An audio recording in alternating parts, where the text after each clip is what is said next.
What's up, guys? My name is Jerry, and today's video is going to be on the Miami Heat, and we're going to be talking about why this team is built for the NBA Finals, and we're going to jump right into the video.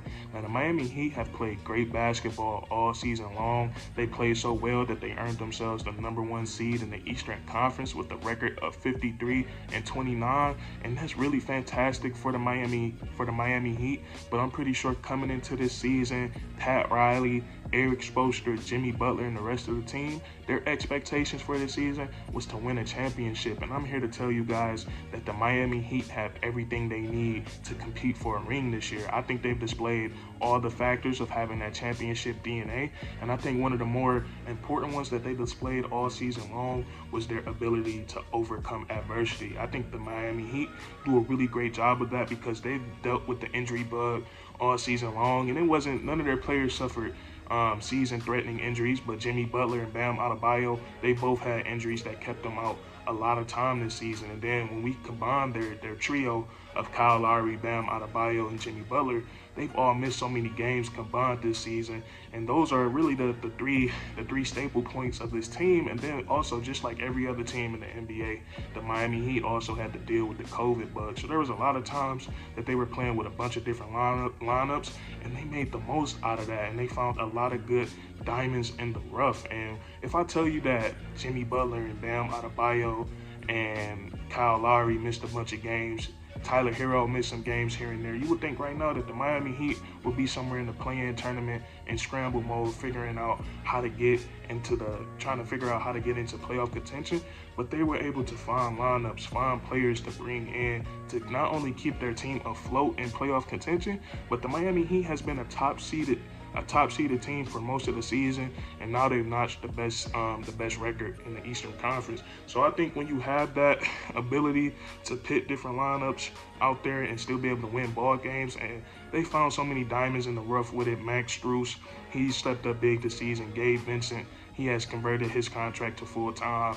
Caleb Martin has went from a two-way player to a full-time NBA player. And so many guys just took advantage of the opportunity to step up and make the most out of their minutes. So I like that about the Miami Heat, that they can adapt to any situation and still put themselves in a situation to win a ball game. And then also, another championship DNA factor is that going into any postseason, you want to have depth. You want to have those guys on your team that can step up if your best player isn't having the best night, if Kyle Lowry is in a shooting slump, if Jimmy Butler can get his shot going tonight. You want to have guys on the roster that can make up for that. And the Miami Heat, they have a bunch of those.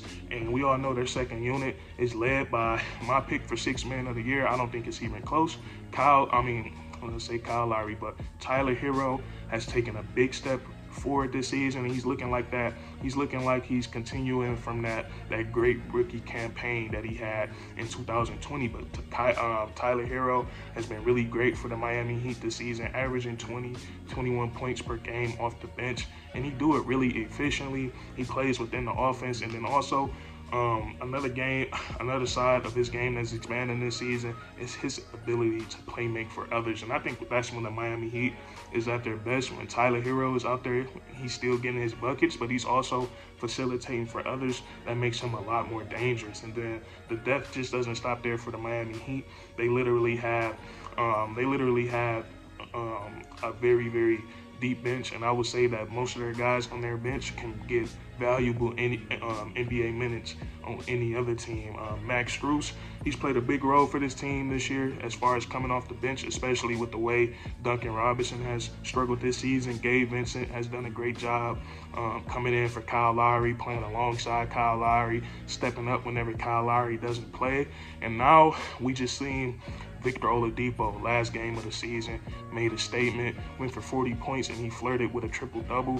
I believe he had 40, 10, and 7 assists, and he showed that he can still be a good player in the NBA. And I just think, like, if the Miami Heat, if Victor Oladipo can stay consistent enough and he can play alongside Tyler Hero, I feel like those two guys are going to open up so much for each other, because those are two guys out there at the same time that you got to respect. Like, if Victor Oladipo, the Oladipo that we saw from last night that dropped 40 points, if he's out there with Tyler Hero, it won't be so much trapping Tyler Hero. It won't be so much double teaming because he's going to have Victor Oladipo right alongside him, and you got to give both those guys that same type of respect. So the Miami Heat, I think their depth is going to be it's going to pit them it's going to pit them over the top against other teams in the Eastern Conference because they just have a lot of depth, and it's going to be very pivotal in the playoffs. And then also, my favorite thing, I think every championship team must have this, and that's lockdown defense. And when the Miami Heat are fully healthy and when they're fully locked in, I believe they have one of the best starting fives in the league when it comes to defense because Kyle Lowry, I believe probably Max Strus is going to be the starter going into the playoffs. Jimmy Butler, PJ Tucker, Bam Adebayo. You have 4 guys. First of all, you have 5 guys out there with the intent to guard you because you're going to have the intent to play defense playing for the Miami Heat. But you have 4 guys out there that specialize on the defensive side of the ball. Kyle Lowry, he likes to play pressure defense. He gets physical. He's going to bump you. He's like a pit bull, and he's going to play great defense at the point of attack on the opposing team's ball handler. And then you have Jimmy Butler, who came into the NBA predicated on his defense, and he's just grown so much offensively. That he's become a superstar player in this league. But what Jimmy was known for was playing great defense. And then PJ Tucker, he's known for playing great defense, literally being able to guard 1 through 5. And it seems like PJ Tucker, it seems like he gets off or something to just locking guys up. I've never seen somebody play defense with such passion and such, like, he really looks forward to it, not scared of nobody, and he will guard anybody. And then Bam Adebayo, defensive player of the year candidate this season. We all know how great of a defender he is, very versatile, can get out on the perimeter and move his feet, and then he's a great shot blocker. Still remember his crazy block in the 2020 playoffs on Jason Tatum that really set the tone for the rest of that series. So the Miami Heat, they have the ability to lock in on defense, and they do a great job at playing the switch everything defense because they can communicate and they usually know how to get out of those mismatches quickly. So I think they have something good going on the defensive side of the ball. And then also, I think they have multiple players that can take over a game. And when I say that, I don't mean like they don't know who's going to be the #1 option that night, but they have the ability for coming into a game, any of their guys can go off within the offense. So like Jimmy Butler, he could come in and get 30. Bam Adebayo can come in and drop 20 plus. Kyle Lowry, he can get you 20 plus still. Tyler Hero off the bench, he can get you 30 plus. So I feel like the Miami Heat, they have a lot of guys that you have to game plan for, and they have a lot of guys that can come in and take over a ball game. And then also something that I like about this Miami Heat team is that they added championship experience to the squad this offseason. They brought in Kyle Lowry, who just won a championship 3 years ago with the 2019 Raptors. They brought in PJ Tucker, who just won the championship last year with the Milwaukee Bucks.